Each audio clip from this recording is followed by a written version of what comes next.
गुणहीन, गुण से हीन, पाप मुक्त, पाप से मुक्त, अलगाव, हमें यहाँ पे अलगाव देखने को मिलेगा, जलहीन, जल से हीन। ठीक है, अब अगला जो है संबंध तत्पुरुष पांचवा। ठीक है, इसमें क्या होता है, संबंध कारक का जो चिन्ह होता है का, के, की, रा, रे, दी, यह जो चिन्ह है कारक का चिन्ह, यह इसमें जब समास होता है तो उसमें लोप हो जाता है। ठीक है, और जब विग्रह करते हैं तो वह हमें दिखाई देता है। जैसे इसमें संबंध कारक की विभक्ति चिन्ह का, के, की लुप्त हो जाती है। जैसे राजपुत्र, यह उदाहरण हमने प्रारंभ में दिया था शुरू में, राजपुत्र, राजा का पुत्र, राजा और पुत्र में जो संबंध है वह इस चिन्ह के द्वारा हमें दिखाई दे रहा है।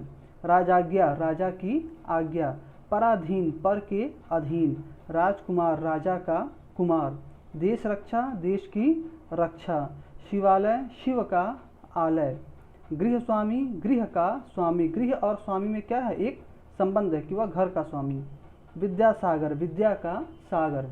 ठीक है, यहाँ पे हम देखते हैं स्पष्ट रूप से विग्रह करने पर हमें संबंध कारक का चिन्ह दिखाई देता है, जिससे यहाँ पर संबंध तत्पुरुष है।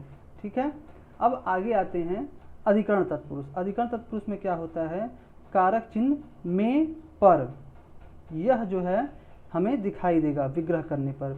इसमें अधिकरण कारक की भक्ति का चिन्ह में, पर का लोप रहता है। जैसे हम कहते हैं शोक मग्न, शोक में मग्न, पुरुषोत्तम, पुरुषों में उत्तम, आप बीती, आप पर बीती, गृह प्रवेश, गृह में प्रवेश, लोकप्रिय, लोक में प्रिय, धर्मवीर, धर्म में वीर, कला श्रेष्ठ, कला में श्रेष्ठ, आनंद मग्न, आनंद में मग्न। ठीक है, इस प्रकार इसमें हमें जो कारक विभक्ति का चिन्ह होता है में, पर, वह हमें स्पष्ट रूप से दिखाई देता है। ठीक है, अब इसके बाद आगे आते हैं दूसरा अव्ययी भाव समास। इस प्रकार यहाँ पहला जो है तत्पुरुष समास समाप्त होता है और दूसरा समास है अव्ययी भाव समास, अव्ययी भाव समास। ठीक है, जिस समास का पहला पद अव्यय एवं प्रधान हो या मुख्य हो और दूसरा जो पद हो वह संज्ञा हो, तो वहाँ पर क्या होता है, अव्ययी भाव समास। इसमें मुख्य बात यह है कि पहला पद जो है वो आपका अव्यय। अव्यय किसे कहते हैं, अव्यय उसे कहते हैं कि जो हमेशा अपने नियत रूप में प्रयोग होता है, उसका स्वरूप कभी बदलता नहीं है, किसी भी कारण से, लिंग वचन किसी भी कारण से उसके रूप में परिवर्तन नहीं होता है। जैसे हम देखते हैं यह जो है समास है प्रतिदिन। ठीक, प्रतिदिन समास का जब विग्रह करते हैं तो होता है प्रत्येक दिन। ठीक, अब इसमें अगर हम अलग अलग देखते हैं तो यहाँ पर क्या है कि जो अव्यय है, ठीक है, वो अव्यय है इसमें प्रति, और दिन जो है वह क्या है, संज्ञा। ठीक है, तो मुख्य बात इसमें यही है कि पहला पद जो होता है वो क्या होता है, अव्यय होता है। ये जितने भी यहाँ पर दिए उदाहरण हैं उन सभी में जब हम अलग अलग करते हैं इनको, जो दो शब्द मिलके बने हुए हैं, तो यहाँ पे पहला जो शब्द है वो सारे अव्यय दिखेंगे। जैसे आजन्म, जन्म से लेकर। ठीक है, जन्म में आ शब्द जुड़ा, यहाँ पे अलग अलग दिखा दिया हमने। ठीक है, यानी कि यथा संभव, जैसा संभव हो, यथा जो है वो अव्यय, संभव, अनुरूप, रूप के अनुसार, अनु अव्यय, भर पेट, पेट भर के, भर जो है वह क्या हो गया, अव्यय, प्रतिकूल, इच्छा के विरुद्ध, प्रति क्या हो गया, अव्यय, हाथों हाथ, हाथ ही हाथ में। ठीक है, तो यह जो है अव्यय। और एक विशेष बात इसमें जो हमने नोट किया है वो यह है कि द्विरुक्त शब्द, ठीक है, जैसे हम कहते हैं घर घर, पल पल, क्षण क्षण, मतलब जो एक शब्द बार बार द्विरुक्त, ठीक है, दो बार आए तो वहाँ पर जो है मुख्य रूप से अव्ययी भाव समास होता है। यह आप लोग ध्यान रखिएगा।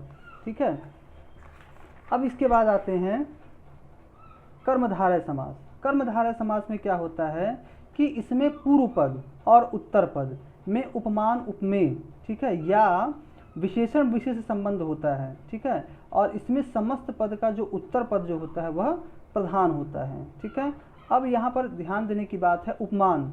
उपमान किसे कहते हैं, उपमान जिससे तुलना की जाती है।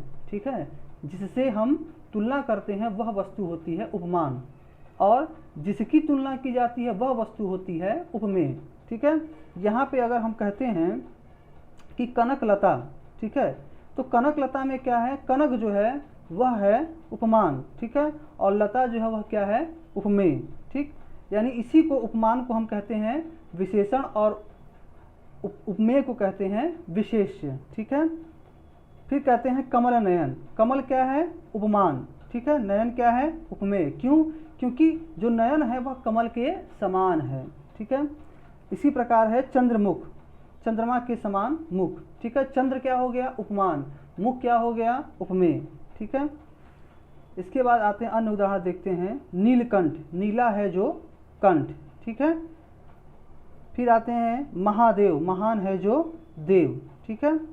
अधमरा, आधा है जो मरा। ठीक।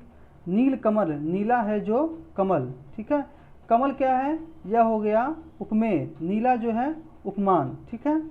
नीलांबर, नीला है जो अंबर, यहाँ उपमान यह उपमेय। पीतांबर, उपमान उपमेय। लाल टोपी, लाल है जो टोपी। महात्मा, महान है जो आत्मा। प्रधानाध्यापक, प्रधान है जो अध्यापक। प्रधान उपमान, अध्यापक उपमेय। ठीक है। नरसिंह, घनश्याम। ठीक है। राजर्षि, ऋषि के समान राजा। ये हो गया आपका उपमान और ये उपमेय। ठीक है। इसी प्रकार अन्य उदाहरण भी हैं। भवसागर, देहलता, विद्याधन, दिव्य दृष्टि, नीलगाय। ठीक है। स्पष्टीकरण के तौर पर हमने यहाँ लिखा है कि कर्मधारय समास में एक पद विशेषण या उपमान होता है और दूसरा पद जो है विशेष या उपमेय होता है। जैसे अगर हम कहें नीलगाय, नीला है जो गाय। ठीक है। तो यह जो पद है यह है क्या? उपमान, और यह जो है उपमेय है। ठीक है। नील गगन, स्पष्टीकरण के उदाहरण हमने दिया है। नील गगन में नील क्या है? विशेषण है तथा गगन विशेष्य है। ठीक है।